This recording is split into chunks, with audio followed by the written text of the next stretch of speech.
Navodaya class में एक बार फिर स्वागत है। आज का जो वीडियो हमारा वह हमारा बच्चों राजीव गांधी नवोदय विद्यालय प्रवेश परीक्षा 2026 के लिए जो बच्चे कक्षा 5 में अध्ययन कर रहे हैं वो कक्षा 6 का फॉर्म कैसे भरेंगे, पूरा डिटेल में इस वीडियो को मैं आपको पूरा विस्तार में बताऊंगा। तो सबसे पहले हम बात करते हैं उत्तराखंड विद्यालयी शिक्षा परिषद रामनगर नैनीताल द्वारा जो हमारा आवेदन फॉर्म आया है उसको लेकर के मैं बिल्कुल उसकी ऑफिशियल वेबसाइट से ये फॉर्म लेके आया हूँ और आपको पूरा विस्तार से बताने का प्रयास करूँगा। शुरू करते हैं आज के फॉर्म के बारे में, डायरेक्ट हम शुरू करते हैं। तो बिंदु नंबर 1 कह रहा है जनपद का नाम जहाँ विद्यार्थी अध्ययनरत हो। अब देखो बच्चों, आप कहीं भी रह रहे हो उससे मतलब नहीं है, आप जिस विद्यालय में पढ़ रहे हो, ठीक है, ध्यान रखना है जिस जनपद में आप पढ़ रहे हो उसका नाम यहाँ पर लिखना है। मान लिया आप अल्मोड़ा जनपद में पढ़ रहे हैं तो आप यहाँ पर अल्मोड़ा भरेंगे, ठीक है। फिर बिंदु नंबर 2 नंबर कह रहा है जनपद का कोड, ये आपको नहीं भरना है। बिंदु 2 जो है आपको नहीं भरना है, ये ऑफिस द्वारा भरा जाएगा, ठीक है। बिंदु संख्या 3, तीसरा बिंदु कह रहा है विकास खंड का नाम। जिस आप अल्मोड़ा के, मान लिया हम अल्मोड़ा में पढ़ रहे हैं या पिथौरागढ़ में पढ़ रहे हैं, आप जिस भी विकास खंड में पढ़ रहे हैं उस उस विकास खंड का नाम आपको यहाँ पर भरना है, ठीक है, समझ में आ गया। फिर विकास खंड का कोड, विकास खंड का कोड ये आपको भी नहीं भरना है, ये दोनों आपको नहीं भरना है, 2 और 4। उसके बाद है 5वां नंबर अनुक्रमांक, तो 5वां नंबर भी आपको नहीं भरना है। अनुक्रमांक ये भी आपको खंड कार्यालय से या ऊपर से रामनगर बोर्ड के द्वारा जो भी आपको अनुक्रमांक दिया जाएगा वह खुद ही भरेंगे, आपको इसमें कुछ नहीं करना है। तो बिंदु संख्या 2, 4 और 5 आपको नहीं भरनी है, ठीक है। अगला देख लेते हैं, हम फोटो की तरफ चलते हैं। तो फोटो में देखिए पासपोर्ट साइज का आपको यहाँ पर फोटो लगाना है, नवीनतम यानी कि हाल ही का खिंचा हुआ, ज़्यादा पुराना हो, पता पड़ा आपके बचपन का फोटो है तो वो नहीं लगाना है, आपको नवीनतम फोटो लगाना है। वो भी आपको प्रधानाध्यापक जो आपके विद्यालय में प्रिंसिपल होंगे उस फोटो को चिपका करके उसे फोटो को अटैच कराना है, यहाँ पर मोहर लगाएंगे प्रधानाध्यापक अपनी, ठीक है, ये आपको काम कराना है। उसके बाद आगे है बिंदु संख्या हम 6 को देखते हैं। 6 कह रहा है हमारा परीक्षार्थी का नाम, जो बच्चा फॉर्म भर रहा है उसका यहाँ पर नाम आएगा सबसे पहले हिंदी में। हिंदी में कैसे नाम लिखना है आपको, जैसे किसी का नाम राकेश है तो इस तरीके से यहाँ पर वो हिंदी में अपना नाम लिखेगा राकेश, और पूरा नाम लिखेगा। अगर किसी का नाम राकेश बिष्ट है, राकेश सिंह है, राकेश कुमार है, जो भी नाम है पूरा नाम अपना यहाँ पर लिखना है। जैसे मान लिया कोई बच्चा है राकेश कुमार तो वो पूरा नाम लिखेगा राकेश कुमार यहाँ पर, ठीक है। अगला बढ़ते हैं अब इसके अंग्रेजी के लेटर में। अब देखो बच्चों, यहाँ पर बहुत बच्चे गलतियाँ करते हैं, कैसे भरना है। देखो पहला कॉलम है यहाँ पर, तो यहाँ भरना है आपको आर, दूसरे कॉलम में भरना है ए, मान लिया राकेश बच्चा है कोई, उसी का मैं भर रहा हूँ। तीसरे कॉलम में भरना है के, फिर भरना है ई, राकेश की स्पेलिंग यही होगी RAKES और फिर H, ये राकेश भरनी है। अब ये राकेश आपने लिख दिया, अब कुमार कैसे लिखेंगे। अब देखो इस वाले जो कॉलम है इसमें आप के नहीं लिखोगे, के कहाँ से लिखना शुरू करोगे, यहाँ से, इस वाले एक कॉलम को छोड़ दोगे, के, फिर अगली में यू, फिर एम और फिर ए और फिर आर, कुमार। इस तरीके से आपको नाम लिखना है। अगर किसी का नाम होता है राकेश कुमार सिंह तो फिर उसके बाद कुमार के बाद एक बॉक्स छोड़ देता, फिर अगले में लिखता सिंह। क्लियर है। इस तरीके से आपको ये अंग्रेजी के लेटर में भरना है, और वो भी बच्चों कैसे भरना है, कैपिटल लेटर में, ठीक है, अंग्रेजी के बड़े अक्षर में। जैसे मैंने बताया ABCD, इस तरह के कैपिटल लेटर में आपको भरना है, ना कि स्मॉल लेटर में। जो ऐसे भरेगा उसका ये फॉर्म रिजेक्ट भी हो सकता है। तो आपको कैसे भरना है, ABCD के फॉर्मेट में भरना है, कैपिटल में। अगला कह रहा है परीक्षार्थी में के नाम में 2 या 2 से अधिक शब्द होने पर शब्दों के मध्य में एक खाना रिक्त होना चाहिए, इसमें लिखा भी गया है, ठीक है। अगला प्रश्न बिंदु संख्या 6 कह रहा है लिंग। तो लिंग में अगर आप बालक हो तो टिक कर देना है, अगर बालिका है तो वहाँ पर टिक करना है। अगर कोई ट्रांसजेंडर है या बालक और बालिका में नहीं आता तो वो अन्य में टिक करेगा, ठीक है, आपको यहाँ पर चिन्ह लगाना है। अगला है वर्ग। वर्ग क्या होता है इसमें, जैसे इसमें कैटेगरी दे रखी है, ये जर्नल यानी कि जो सामान्य वर्ग के बच्चे हैं वो इसमें टिक करेंगे, जो OBC में आते हैं अन्य पिछड़ा वर्ग में वो 2 पर टिक करेंगे, जो अनुसूचित जाति में आते हैं यानी कि जो SC में आते हैं तो वो 3 पर टिक करेंगे, और जो ST में आते हैं अनुसूचित जनजाति में वो 4 पर टिक करेंगे, ठीक है।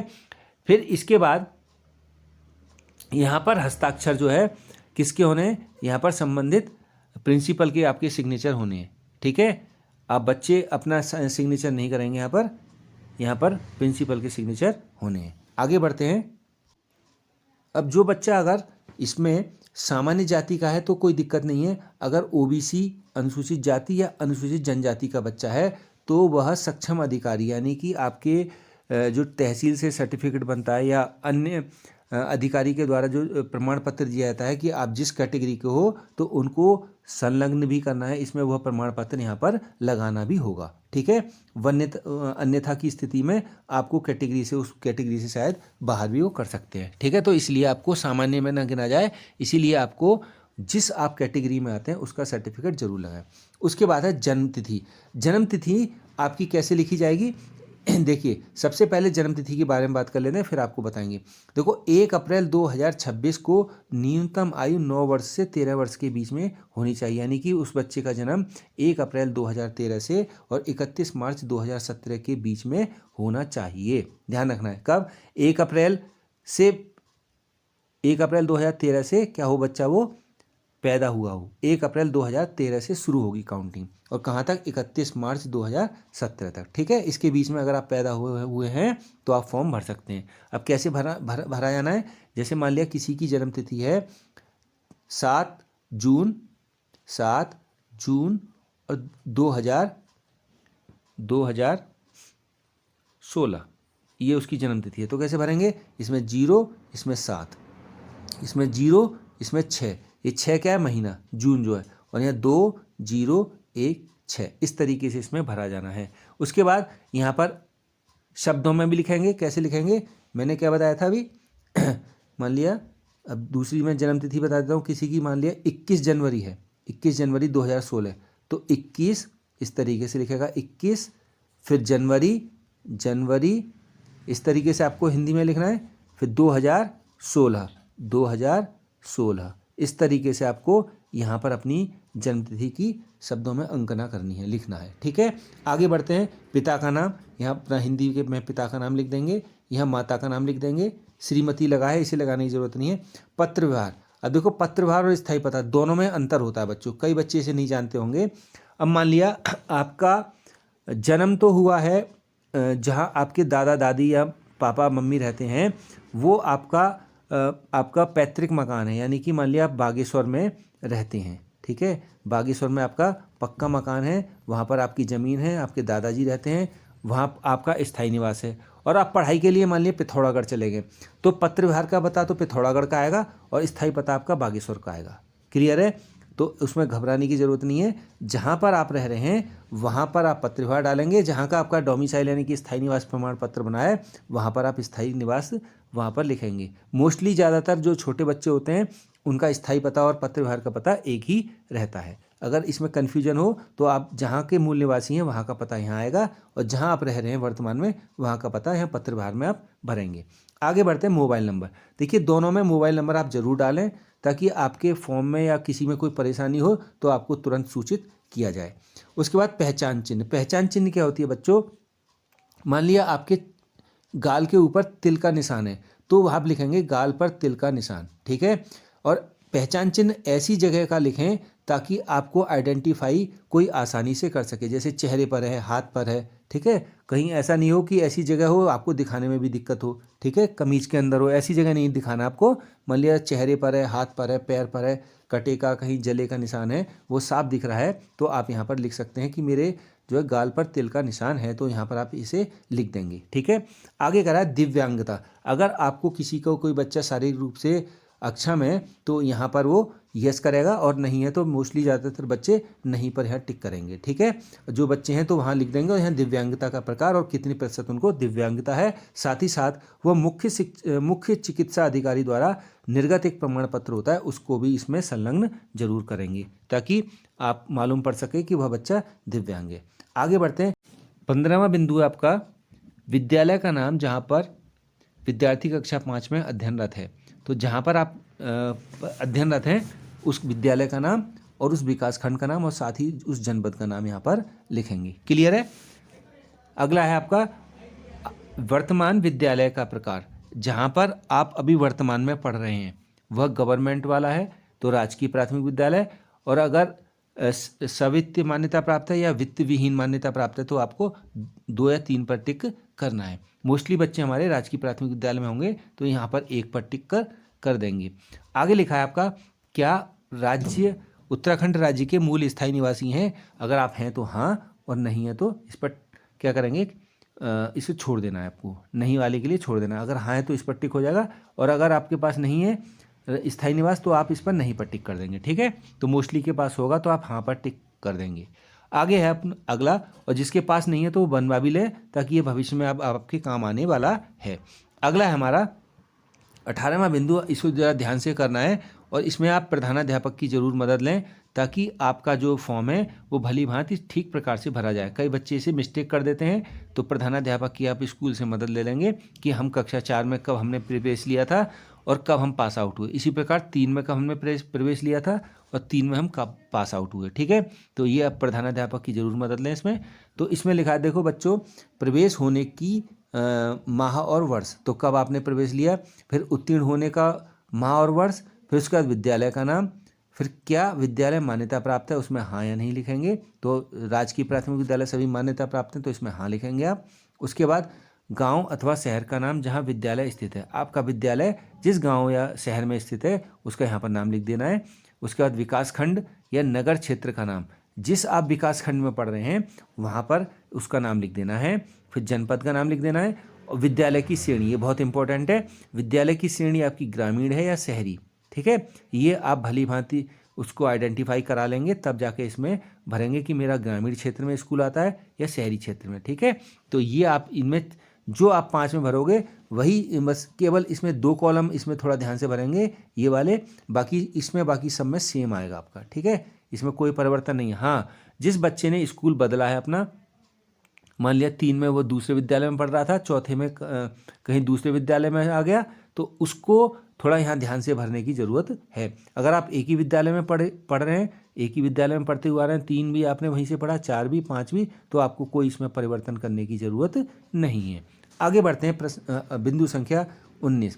अगला कह रहा है कि आप उपरोक्त तालिका 18 के क्रमांक 8 के आधार पर अभ्यर्थी के विद्यालय की श्रेणी ग्रामीण शहरी का निर्धारण कर सही खाने पर सही का चिन्ह टिक करें। तो आप ग्रामीण है तो ग्रामीण में टिक करेंगे और शहरी है तो शहरी में टिक करेंगे। ठीक है, बाकी इसमें नोट है, इस नोट को भी आप पढ़ लेंगे। ठीक है, आगे घोषणा। अब देखिए ये है कि आपने जो भी बात यहाँ पर बताई है या जो फॉर्म में भरी है वो सब सही हैं। अगर मैंने गलत भरी हैं तो मेरा जो फॉर्म है वो निरस्त कर दिया है। अब यहाँ पर अभ्यर्थी यानी कि जो बच्चा है, अब देखो बच्चों यहाँ पर बहुत सारे बच्चे गलती करते हैं, वो बताऊँगा। अभ्यर्थी के सिग्नेचर, क्योंकि जब हम देखते हैं जब वो पेपर देने जाते हैं तो उसमें सिग्नेचर बहुत अटपटे करते हैं। आप देखो बच्चों, सबसे बढ़िया इसका तरीका है अभ्यर्थी के हस्ताक्षर। जैसे आप हिंदी में नाम लिखते हो या इंग्लिश में नाम लिखते हो, रनिंग हैंड में लिखना है। जैसे किसी का नाम राकेश कुमार है तो वो इस तरीके से राकेश कुमार लिखेगा, राकेश कुमार, इस तरीके से वो अपना पूरा नाम लिख देगा, राकेश कुमार। अब कई बच्चे मैं देखता हूँ वो इस तरीके से लिखते हैं, जो कि गलत तरीका है, RAKESH। ये आप ऐसे लिखोगे बच्चों तो ये गलत तरीका है। राकेश हमेशा कैपिटल में नहीं लिखेंगे, रनिंग हैंड में करेंगे। ठीक है, ऐसे अगर राकेश लिखना है तो इस तरीके से लिखेंगे, RAKESH। ठीक है, इस तरीके से आप अपना नाम लिखने का प्रयास करेंगे, ये आपके हस्ताक्षर हो जाएंगे। और जिस डेट में आप यहाँ हस्ताक्षर करेंगे वहाँ आपकी तारीख भी पड़ जाएगी। इसी प्रकार अगला है यहाँ पर बिंदु, पिता के या संरक्षक के हस्ताक्षर। अगर आपके पापा मान लिया बाहर नौकरी करते हैं या मम्मी भी बाहर हैं, दादा दादी के पास रह रहे हो, नाना नानी के पास रहते हो, तो या तो पापा मम्मी, या पापा मम्मी नहीं है तो नाना नानी, चाचा चाची, जो भी हैं आपके घर में जिनके पास आप रहते हो उनके सिग्नेचर यहाँ कराएंगे और डेट भी यहाँ पर डलवाएंगे। उसके बाद ये आपके लिए नहीं है, अपने जहाँ आप विद्यालय में पढ़ रहे हैं आपके प्रधानाध्यापक जी आपका जो है इसको फॉर्म को वेरीफाई करेंगे। यहाँ पर प्रधानाध्यापक जी के लिए है कि वो अपने यहाँ पर क्या करेंगे, बच्चे का नाम डालेंगे जो भी आपका वहाँ बच्चा पढ़ रहा है, और ये लिखेंगे इसमें कि छात्र द्वारा आवेदन में जो प्रविष्टियाँ हैं वो मैंने सही से पढ़ ली हैं और सब ठीक हैं।